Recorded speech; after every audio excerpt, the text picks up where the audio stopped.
ಆಕಾಶವಾಣಿ ವಾರ್ತೆಗಳು ಓದುತ್ತಿರುವವರು ಚೇತನ್ ಸಿವಿ. ಮುಖ್ಯಾಂಶಗಳು. ಇಂದು ದೇಶದಾದ್ಯಂತ ಗುರುನಾನಕ್ ಜಯಂತಿ. ರಾಷ್ಟ್ರಪತಿ ದ್ರೌಪದಿ ಮುರ್ಮು ಸೇರಿ ಹಲವು ಗಣ್ಯರು ದೇಶದ ನಾಗರಿಕರಿಗೆ ಶುಭಾಶಯ.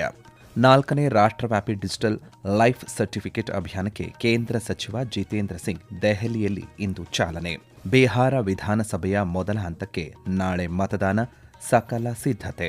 ಕ್ಯೂಸ್ ವರ್ಲ್ಡ್ ಯೂನಿವರ್ಸಿಟಿ ಶ್ರೇಯಾಂಕ 2026ರ ಪಟ್ಟಿ ಬಿಡುಗಡೆ.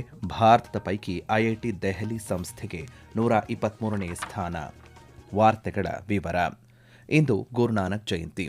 ಗುರುಪುರಬ್ ಎಂದು ಕರೆಯಲ್ಪಡುವಂತಹ ಗುರುನಾನಕ್ ಜಯಂತಿಯನ್ನು ದೇಶದಾದ್ಯಂತ ಇಂದು ಆಚರಣೆ ಮಾಡಲಾಗುತ್ತಿದೆ. 10 ಗುರುಗಳಲ್ಲಿ ಮೊದಲನೆಯವರಾದಂತಹ ಮತ್ತು ಸಿಖ್ ಧರ್ಮದ ಸಂಸ್ಥಾಪಕರಾದ ಗುರುನಾನಕ್ ದೇವ್ ಅವರ 556ನೇ ಜನ್ಮ ದಿನಾಚರಣೆಯನ್ನ ಇಂದು ಆಚರಣೆ ಮಾಡಲಾಗುತ್ತಿದೆ.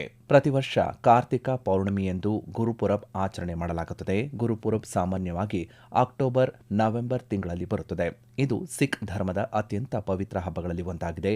ಭಾರತ ಮತ್ತು ವಿದೇಶಗಳಾದ್ಯಂತ ಭಕ್ತರು ಈ ದಿನವನ್ನು ಉತ್ಸಾಹದಿಂದ ಆಚರಣೆ ಮಾಡುತ್ತಾರೆ. ಈ ನಡುವೆ ರಾಷ್ಟ್ರಪತಿ ದ್ರೌಪದಿ ಮುರ್ಮು ಅವರು ಗುರುನಾನಕ್ ಜಯಂತಿಯಂದು ಎಲ್ಲ ನಾಗರಿಕರಿಗೆ ಶುಭಾಶಯ ಕೋರಿದ್ದಾರೆ. ರಾಷ್ಟ್ರಪತಿ ದ್ರೌಪದಿ ಮುರ್ಮು ಅವರು ತಮ್ಮ ಸಂದೇಶದಲ್ಲಿ ಈ ಸಂದರ್ಭವು ಗುರುನಾನಕ್ ದೇವ್ ಅವರ ಆದರ್ಶಗಳು ಮತ್ತು ಮೌಲ್ಯಗಳನ್ನು ಅಳವಡಿಸಿಕೊಳ್ಳಲು ಎಲ್ಲರಿಗೂ ಸ್ಫೂರ್ತಿಯನ್ನು ನೀಡುತ್ತದೆ ಮತ್ತು ಉತ್ತಮ ಸಮಾಜವನ್ನು ನಿರ್ಮಿಸಲು ಎಲ್ಲರಿಗೂ ಮಾರ್ಗದರ್ಶನ ನೀಡುತ್ತದೆ ಎಂದು ಹೇಳಿದ್ದಾರೆ. ಸತ್ಯ, ನ್ಯಾಯ ಮತ್ತು ಸಹಾನುಭೂತಿಯ ಆಧಾರದ ಮೇಲೆ ಜೀವನ ನಡೆಸುವುದು ಯಶಸ್ಸಿನ ನಿಜವಾದ ಅಳತೆಗೋಲು ಎಂದು ಗುರುನಾನಕ್ ಜಿ ಅವರ ಸಂದೇಶವು ಕಲಿಸುತ್ತದೆ ಎಂದು ಅವರು ಹೇಳಿದ್ದಾರೆ. ಹಾಗೆ ಪ್ರಾಮಾಣಿಕತೆಯಿಂದ ಬದುಕಲು ಮತ್ತು ಸಂಪನ್ಮೂಲಗಳನ್ನು ಇತರರೊಂದಿಗೆ ಹಂಚಿಕೊಳ್ಳಲು ಅವರು ಎಲ್ಲರಿಗೂ ಸ್ಫೂರ್ತಿ ನೀಡುತ್ತಾರೆ ಎಂದು ಅವರು ಹೇಳಿದ್ದಾರೆ.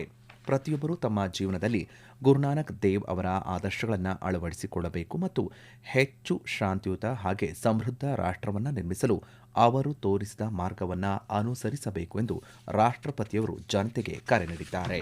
ಸಿಬ್ಬಂದಿ, ಸಾರ್ವಜನಿಕ ಕೊರತೆ ಮತ್ತು ಪಿಂಚಣಿ ಖಾತೆ ರಾಜ್ಯ ಸಚಿವ ಡಾ ಜಿತೇಂದ್ರ ಸಿಂಗ್ ನವದೆಹಲಿಯಲ್ಲಿ ಇಂದು 4ನೇ ರಾಷ್ಟ್ರವ್ಯಾಪಿ ಡಿಜಿಟಲ್ ಲೈಫ್ ಸರ್ಟಿಫಿಕೇಟ್ ಅಭಿಯಾನಕ್ಕೆ ಚಾಲನೆಯನ್ನು ನೀಡಲಿದ್ದಾರೆ.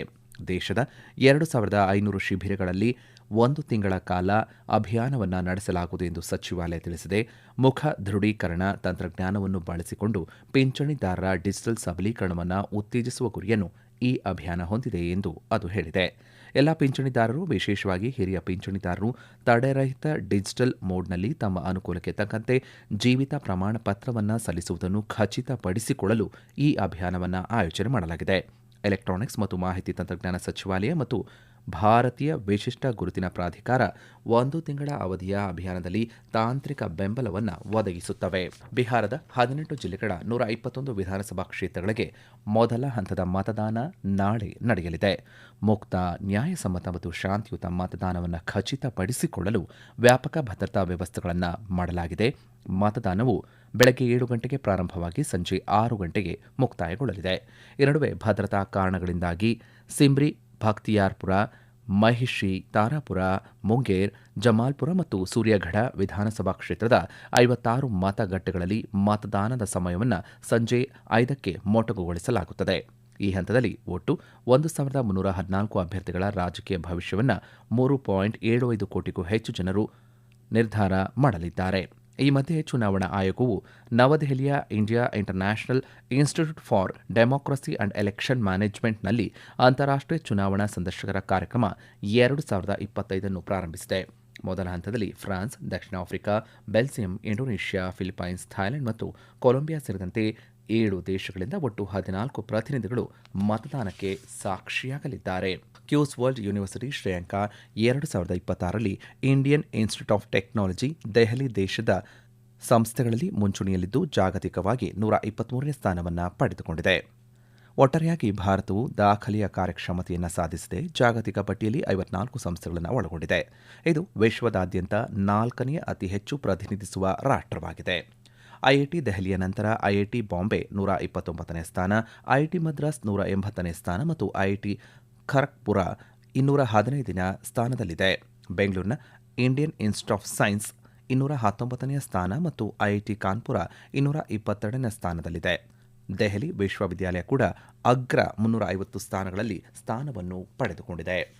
ಈ ವಾರ್ತೆಯನ್ನು ಆಕಾಶವಾಣಿಯಿಂದ ಕೇಳುತ್ತಿದ್ದೀರಿ.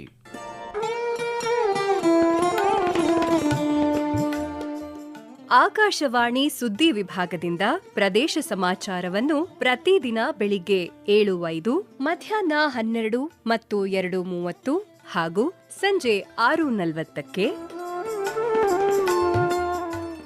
ರಾಷ್ಟ್ರೀಯ ವಾರ್ತೆಗಳನ್ನು ಬೆಳಿಗ್ಗೆ 7:35, ಮಧ್ಯಾಹ್ನ 1:10 ಹಾಗೂ ಸಂಜೆ 7:35ಕ್ಕೆ ಪ್ರಸಾರ ಮಾಡಲಾಗುತ್ತದೆ. ಈ ಎಲ್ಲಾ ವಾರ್ತೆಗಳನ್ನು ನಮ್ಮ ಯೂಟ್ಯೂಬ್ ಖಾತೆ ಆಕಾಶವಾಣಿ ನ್ಯೂಸ್ ಕನ್ನಡ, ಫೇಸ್ಬುಕ್ ಖಾತೆ ಆಕಾಶವಾಣಿ ವಾರ್ತೆ ಕನ್ನಡ ಇದರಲ್ಲಿ ಆಲಿಸಬಹುದು. ನಿಖರ ಮತ್ತು ವಿಶ್ವಾಸಾರ್ಹ ಸುದ್ದಿಗಳಿಗಾಗಿ ಕೇಳಿ ಆಕಾಶವಾಣಿ ವಾರ್ತೆ. ಉಪರಾಷ್ಟ್ರಪತಿ ಸಿಪಿ ರಾಧಾಕೃಷ್ಣನ್ ಅವರು ಇಂದು ಛತ್ತೀಸ್ಗಢಕ್ಕೆ ಭೇಟಿ ನೀಡಲಿದ್ದಾರೆ. ಅಧಿಕಾರ ವಹಿಸಿಕೊಂಡ ನಂತರ ಅವರು ನೀಡುತ್ತಿರುವಂತಹ ಅಧಿಕೃತ ಮೊದಲ ಭೇಟಿ ಇದಾಗಿದೆ. ಈ ಭೇಟಿಯ ವೇಳೆ ಅವರು ಛತ್ತೀಸ್ಗಢ ರಚನೆಯ 25ನೇ ವಾರ್ಷಿಕೋತ್ಸವದ ಸಂಕೇತವಾಗಿ ನವ ರಾಯ್ಪುರ್ ಮತ್ತು ರಾಜಾನಂದಗಾಂವ್ನಲ್ಲಿ ನಡೆಯಲಿರುವಂತಹ ಸಾರ್ವಜನಿಕ ಕಾರ್ಯಕ್ರಮಗಳ ಸರಣಿ ಕಾರ್ಯಕ್ರಮಗಳಲ್ಲಿ ಭಾಗಿಯಾಗಲಿದ್ದಾರೆ. ಇಂದು ರಾಯ್ಪುರದ ರಾಜಭವನದಲ್ಲಿ ಉಪರಾಷ್ಟ್ರಪತಿಯವರಿಗೆ ಗೌರವ ವಂದನೆ ಸಲ್ಲಿಸಲಾಗುವುದು ಎಂದು ಉಪರಾಷ್ಟ್ರಪತಿಗಳ ಸಚಿವಾಲಯ ತಿಳಿಸಿದೆ. ಅದೇ ದಿನ ಅವರು ನವರಾಯ್ಪುರದ ಸೆಂಧ್ ಸರೋವರದಲ್ಲಿ ಭಾರತೀಯ ವಾಯುಪಡೆಯ ಸೂರ್ಯಕಿರಣ್ ಏರೋಬ್ಯಾಟಿಕ್ ತಂಡದ ವೈಮಾನಿಕ ಪ್ರದರ್ಶನವನ್ನು ವೀಕ್ಷಣೆ ಮಾಡಲಿದ್ದಾರೆ. ನಂತರ ಉಪರಾಷ್ಟ್ರಪತಿಯವರು ರಾಜಾನಂದಗಾಂವ್ನಲ್ಲಿ ನಡೆಯಲಿರುವಂತಹ ಲಕ್ಷಾಧಿಪತಿ ದೀದಿ ಸಮ್ಮೇಳನದಲ್ಲಿ ಮುಖ್ಯ ಅತಿಥಿಯಾಗಿ ಪಾಲ್ಗೊಳ್ಳಲಿದ್ದಾರೆ. ರಾಧಾಕೃಷ್ಣನ್ ಅವರು ನವರಾಯ್ಪುರದಲ್ಲಿ ಛತ್ತೀಸ್ಗಢ ರಜತ ಮಹೋತ್ಸವದ ಸಮಾರೋಪ ಸಮಾರಂಭದಲ್ಲಿ ಭಾಗಿಯಾಗುವ ಮೂಲಕ ತಮ್ಮ ಭೇಟಿಯನ್ನು ಮುಕ್ತಾಯಗೊಳಿಸಲಿದ್ದಾರೆ ಎಂದು ಸಚಿವಾಲಯ ತಿಳಿಸಿದೆ. ವಾಣಿಜ್ಯ ಮತ್ತು ಕೈಗಾರಿಕಾ ಸಚಿವ ಪಿಯೂಷ್ ಗೋಯಲ್ ನ್ಯೂಜಿಲೆಂಡ್ನ ವ್ಯಾಪಾರ ಸಚಿವ ಟಾಡ್ ಮೆಕ್ಲೆ ಅವರೊಂದಿಗೆ ವ್ಯಾಪಾರ ಮಾತುಕತೆಯನ್ನ ನಡೆಸಲಿದ್ದಾರೆ. ಜೊತೆಗೆ ಉಭಯ ದೇಶಗಳ ನಡುವೆ ನಡೆಯುತ್ತಿರುವಂತಹ ಮುಕ್ತ ವ್ಯಾಪಾರ ಒಪ್ಪಂದದ ಬಗ್ಗೆ ಚರ್ಚೆ ನಡೆಸಲಿದ್ದಾರೆ. ನ್ಯೂಜಿಲೆಂಡ್ ಪ್ರವಾಸದಲ್ಲಿರುವಂತಹ ಗೋಯಲ್ ಇಂದು ಉಭಯ ರಾಷ್ಟ್ರಗಳ ನಡುವೆ ವ್ಯಾಪಾರ, ಹೂಡಿಕೆ ಮತ್ತು ನಾವೀನ್ಯತೆ ಸಂಪರ್ಕಗಳನ್ನು ಬಲಪಡಿಸುವ ಗುರಿಯನ್ನು ಹೊಂದಿರುವಂತಹ ಉನ್ನತ ಮಟ್ಟದ ಕಾರ್ಯಕ್ರಮಗಳ ಸರಣಿಯಲ್ಲಿ ಭಾಗಿಯಾಗಲಿದ್ದಾರೆ. ವಾಣಿಜ್ಯ ಸಚಿವಾಲಯ ಬಿಡುಗಡೆ ಮಾಡಿದ ಅಧಿಕೃತ ಹೇಳಿಕೆಯಲ್ಲಿ ಭಾರತ ನ್ಯೂಜಿಲೆಂಡ್ ಎಫ್ಟಿಎ ಮಾತುಕತೆಗಳ 4ನೇ ಮತ್ತು ನವೆಂಬರ್ 3ರಂದು ಆಕ್ಲೆಂಡ್ನಲ್ಲಿ ನಡೆಯಲಿದೆ. ಇದು ಉಭಯ ರಾಷ್ಟ್ರಗಳ ನಡುವಿನ ದ್ವಿಪಕ್ಷೀಯ ವ್ಯಾಪಾರ ಮತ್ತು ಆರ್ಥಿಕ ಸಂವಾದವನ್ನು ಆಳಗೊಳಿಸುವಲ್ಲಿ ಪ್ರಮುಖ ಹೆಜ್ಜೆಯಾಗಿದೆ ಎಂದು ತಿಳಿಸಲಾಗಿದೆ. ಇದೇ 3ರಿಂದ 7ರವರೆಗೆ ಆಕ್ಲೆಂಡ್ನಲ್ಲಿ ನಡೆಯುತ್ತಿರುವಂತಹ ಮಾತುಕತೆಗಳು ತಿಂಗಳುಗಳ ತಾಂತ್ರಿಕ ಚರ್ಚೆಗಳ ನಂತರ ಸಮತೋಲಿತ, ಸಮಗ್ರ ಮತ್ತು ಪರಸ್ಪರ ಲಾಭದಾಯಕ ಒಪ್ಪಂದವನ್ನು ರೂಪಿಸುವ ನೂತನ ಪ್ರಯತ್ನವನ್ನು ಸೂಚಿಸುತ್ತವೆ. ವ್ಯಾಪಾರ ಸುಂಕ ಮತ್ತು ರಷ್ಯಾದಿಂದ ತೈಲ ಆಮದಿನ ಬಗ್ಗೆ ನಡೆಯುತ್ತಿರುವಂತಹ ಉದ್ವಿಗ್ನತೆಯ ಹೊರತಾಗಿಯೂ ಅಮೆರಿಕ ಮತ್ತು ಭಾರತದ ನಡುವಿನ ಸಂಬಂಧವನ್ನು ಬಲಪಡಿಸುವ ಅಮೆರಿಕ ಅಧ್ಯಕ್ಷ ಡೊನಾಲ್ಡ್ ಟ್ರಂಪ್ ಅವರ ಬಲವಾದ ಬದ್ಧತೆಯನ್ನು ಶ್ವೇತಭವನ ಪುನರುಚ್ಚರಿಸಿದೆ. ಪತ್ರಿಕಾ ಕಾರ್ಯದರ್ಶಿ ಕರೋಲಿನ್ ಲೆವಿಟ್ ಅಧ್ಯಕ್ಷರು ಪಾಲುದಾರಿಕೆಯನ್ನು ಅಪಾರವಾಗಿ ಗೌರವಿಸುತ್ತಾರೆ ಮತ್ತು ಇತ್ತೀಚೆಗೆ ಶ್ವೇತಭವನದಲ್ಲಿ ಹಿರಿಯ ಭಾರತೀಯ ಅಮೆರಿಕನ್ ಅಧಿಕಾರಿಗಳು ಭಾಗಿಯಾಗಿದ್ದ ದೀಪಾವಳಿ ಆಚರಣೆಯ ಸಂದರ್ಭದಲ್ಲಿ ಪ್ರಧಾನಿ ನರೇಂದ್ರ ಮೋದಿ ಅವರೊಂದಿಗೆ ಮಾತನಾಡಿದರು. ಭಾರತದಲ್ಲಿನ ಅಮೆರಿಕ ರಾಯಭಾರಿ ಸೆರ್ಗಿಯೋ ಗೋರ್ ಟ್ರಂಪ್ ಅವರ ವ್ಯಾಪಾರ ತಂಡವು ನವದೆಹಲಿಯೊಂದಿಗೆ ಸಕ್ರಿಯವಾಗಿ ಮಾತುಕತೆ ನಡೆಸುತ್ತಿದೆ ಎಂದು ಅವರು ಹೇಳಿದ್ದಾರೆ. ಭಾರತ ಮತ್ತು ಇಸ್ರೇಲ್ ಭಯೋತ್ಪಾದನೆಯ ಎಲ್ಲಾ ರೂಪಗಳು ಮತ್ತು ಅಭಿವ್ಯಕ್ತಿಗಳಲ್ಲಿ ಶೂನ್ಯ ಸಹಿಷ್ಣುತೆಯ ಜಾಗತಿಕ ವಿಧಾನವನ್ನು ಖಚಿತಪಡಿಸಿಕೊಳ್ಳಲು ತಮ್ಮ ಬದ್ಧತೆಯನ್ನು ಪುನರುಚ್ಚರಿಸಿವೆ.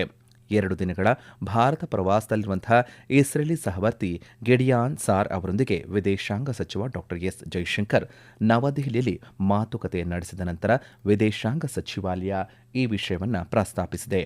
ಭಾರತ ಇಸ್ರೇಲ್ ಕಾರ್ಯತಂತ್ರದ ಸಹಭಾಗಿತ್ವ ಸಂಪೂರ್ಣ ಶ್ರೇಣಿಯನ್ನು ಒಳಗೊಂಡ ಫಲಪ್ರದ ಮತ್ತು ವಿವರವಾದ ಚರ್ಚೆಗಳನ್ನು ಇಬ್ಬರೂ ಸಚಿವರು ನಡೆಸಿದ್ದಾರೆ ಎಂದು ಸಚಿವಾಲಯ ತಿಳಿಸಿದೆ. ಕೊನೆಯಲ್ಲಿ ಮತ್ತೊಮ್ಮೆ ಮುಖ್ಯಾಂಶಗಳು.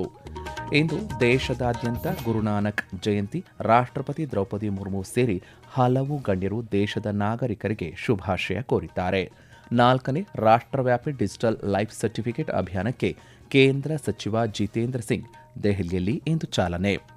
ಬಿಹಾರ ವಿಧಾನಸಭೆಯ ಮೊದಲ ಹಂತಕ್ಕೆ ನಾಳೆ ಮತದಾನ, ಸಕಲ ಸಿದ್ಧತೆ. ಕ್ಯೂಸ್ ವರ್ಲ್ಡ್ ಯೂನಿವರ್ಸಿಟಿ ಶ್ರೇಯಾಂಕ 2026ರ ಪಟ್ಟಿ ಬಿಡುಗಡೆ. ಭಾರತದ ಪೈಕಿ ಐಐಟಿ ದೆಹಲಿ ಸಂಸ್ಥೆಗೆ 123ನೇ ಸ್ಥಾನ. ಇಲ್ಲಿಗೆ ವಾರ್ತಾ ಪ್ರಸಾರ ಮುಕ್ತಾಯವಾಯಿತು. ನಮ್ಮ ಮುಂದಿನ ವಾರ್ತಾ ಪ್ರಸಾರ ಮಧ್ಯಾಹ್ನ 12 ಗಂಟೆಗೆ.